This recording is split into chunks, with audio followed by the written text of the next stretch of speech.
Hello and welcome to Newsbreak at 7. I'm Veera Raghava. Top focus this evening. The Centre today brought to Parliament three contentious bills that could redefine archaic colonial criminal laws in the country, but also set off a new political divide. While an overhaul of the Criminal Procedure Code and the Indian Penal Code has been a much debated issue, some of the aspects of the bills brought to Parliament could be extremely contentious and politically divisive. It will be referred to a parliamentary committee. To start with, the Indian Penal Code will be called the Bharatiya Nyaya Sanhita. The Criminal Procedure Code will become the Bharatiya Nagrik Suraksha Sanhita, and the Indian Evidence Act will become Bharatiya Sakshya. Now, there were strong responses to this already coming in from Tamil Nadu Chief Minister M.K. Stalin, who says that the naming of the bills in Hindi could be construed as a case of Hindi opposition. The other aspects of the bill, including 20 years changes, includes 20 years punishment to life imprisonment for gang rape, death for rape of a minor. Those absconding can be tried in absentia.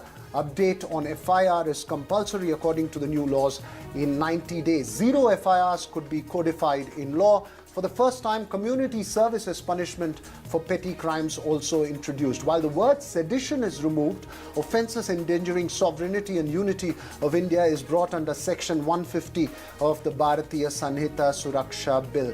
Several other changes, several other aspects which could well become contentious both politically and legally in that bill. This is what Home Minister Amit Shah had said after the bill was brought to Parliament.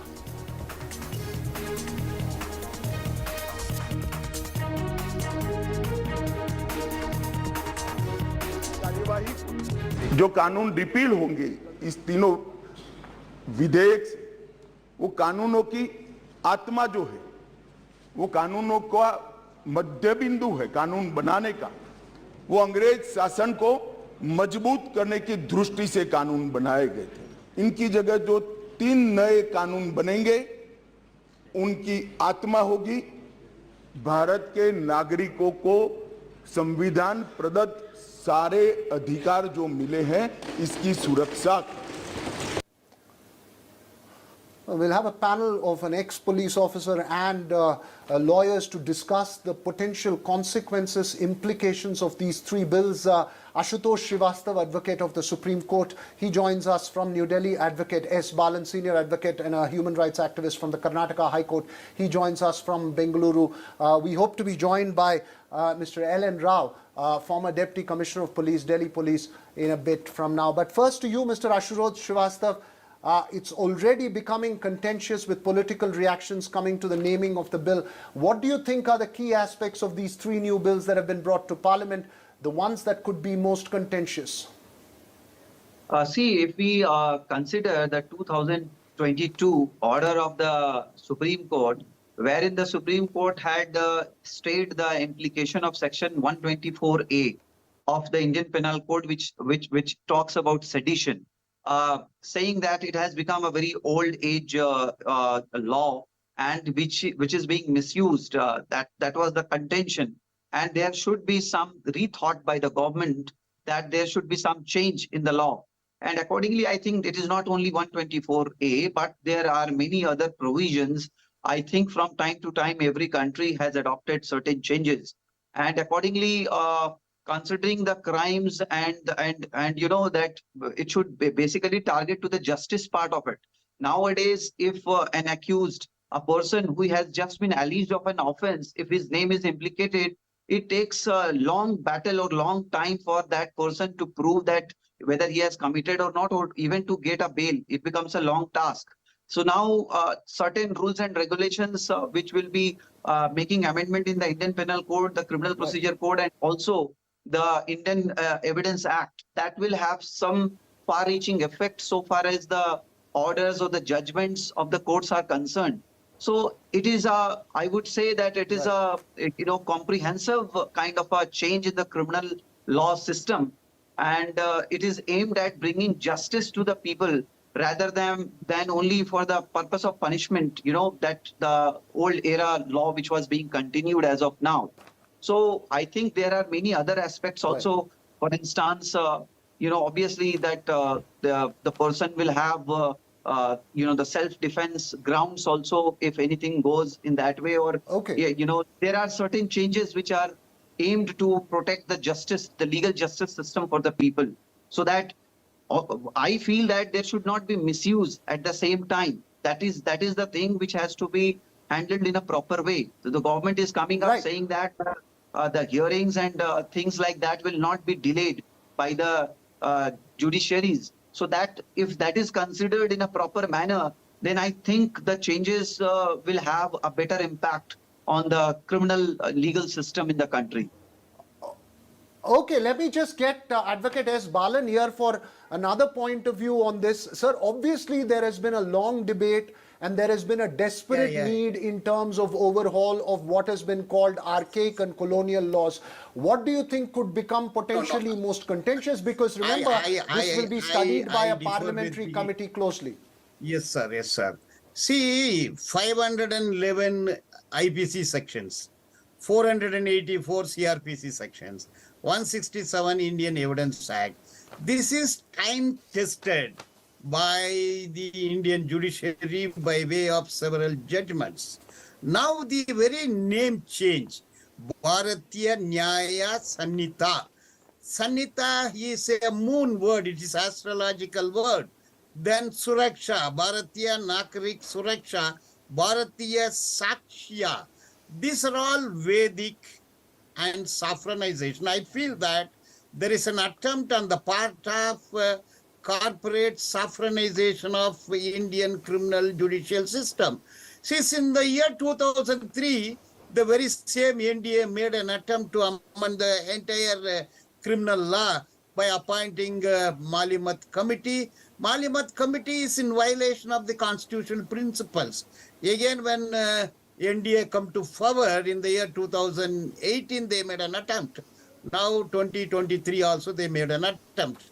See, there are basic principle is Article 20 Clause 3, right against self-incrimination. Article 22, arrest and fair justice. Then no presumption, proof beyond shadow of doubt. Proof beyond shadow of doubt. All these things are thrown to winds. Now, what the Home Minister wanted is 90% conviction. Now, you see, it is already incorporated in Unlawful Activities Prevention Act, where there is part of the many provisions of IPC is named as scheduled offense. Then Prevention of Money Laundering Act. Now bail is impossible. Now the entire matrix of the case, if it is taken into consideration, see 90 days, charge sheet should be filed within 90 days. Now the attempt is made to stretch it to 180 days. Then the Home Minister wanted more capital punishment. That is against to the principles of the Constitution. Next, sir, 1 second, I'll complete it. Section 25-26 of the Evidence Act in consonance with Article 20 sub clause 3 of the Constitution, this is anti-constitutional. This is anti-national. Okay, I will have to move to the, I get your point. We'll get a response as well. Mr.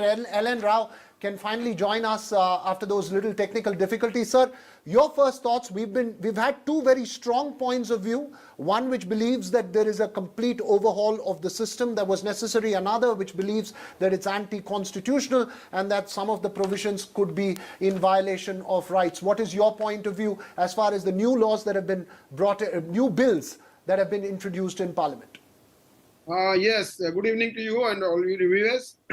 So far as I could gather the information from the about the new bills which are being introduced in the Parliament, and now I think they have been sent to Select Committee for their opinion.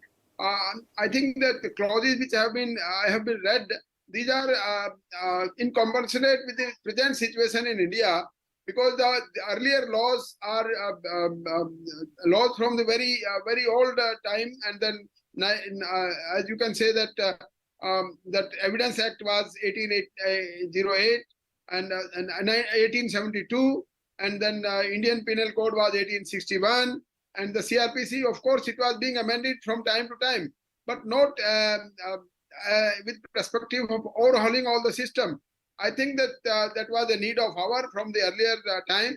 there was a demand that because of this investigation is not completed within a stipulated period, and the investigation is not supported by the scientific evidences.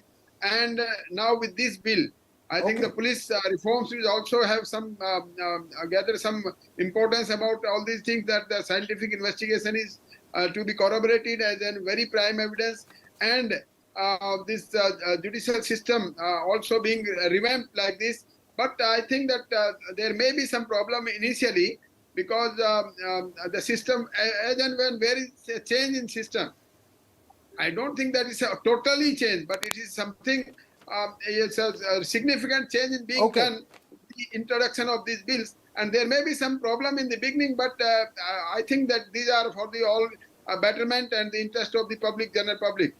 And this will have a long way in reforming that's of your the take. system and the police system. Yeah.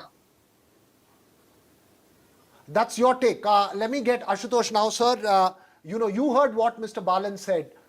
Your quick response to what Mr. Balan said, and then I'll get Mr. Balan to respond to what you say. See, I would say that saying it to be unconstitutional will not be the right way of saying it. See, it is not unconstitutional or anything. Even the Supreme Court has struck down many previous sections of the IPC, if we see, and even 124A sedition, or maybe we had 497 earlier IPC. So even Supreme Court has struck down certain sections and have made certain changes in the entire legal system. So I think with the change of the time, I feel that there should be introduction of obviously certain rules and regulations or laws which have been actually recommended by the Law Commission of India, and that should be respected. So far as the names or the other things are concerned, that is a separate issue. Whether you call it by any English name or a Hindi name, that I am not commenting onto it. But only one thing I would say, that while making or framing these new laws, only that the innocent people should not be dragged in such kind of a situation where their names are implicated in any FIR or anything. And there should not be misuse of law. That should only be considered by the government. That is what is my view. Okay, let me get Mr. Balan to quickly respond. Mr. Balan, your response. There was a need or there wasn't a need? What do you think would be the most contentious part, where Mr. Ashutosh can say what's in a name, but it seems different from south of India? See, India has several nationalities, several language, religion, but it indicates that the names are connected to a particular religion. See, I am a trial lawyer. I know what is going on in the trial courts. See, who are being arrested, sent to jail. There are people languishing in jail for years. See, now what I heard from the talk of Honorable Home Minister, it is only a bald and a very vague introduction of these three bills. See, I read the complete the report of Justice Malimat Committee. I read the report of 2018. 2018 and 2003 criminal law amendment proposed by NDA government is, see, burden of proof. If burden of proof lies on the accused, that is unacceptable in the international governance. Burden of proof, fair trial, right against self-imprecation. You're raising some very important points. I just want to get a final last word from Mr. Rao. We're running out of time. I'm sorry, Mr. Balan, we're running out of time. You're raising important points. Ashutosh has also made his argument. Mr. Rao, your final word on this, last 20 seconds.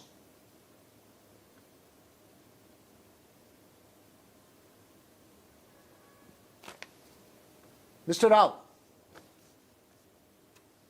Yes, the Parliament has a prerogative to change the laws as per our Constitution of India. But I also agree with Mr. Ashutosh that even the Honorable Supreme Court has also amended so many other laws during the past, when their judgments are being done, and on various judgments there are some amendment has been done, and the Supreme Court has also considered so many things which are not applicable right now. They have already, as per their judgment, they have been done. But the final verdict is of the Parliament to amend any law. by the enactment and with the Lok Sabha, Okay. Rajya Sabha, and then Honorable President of India.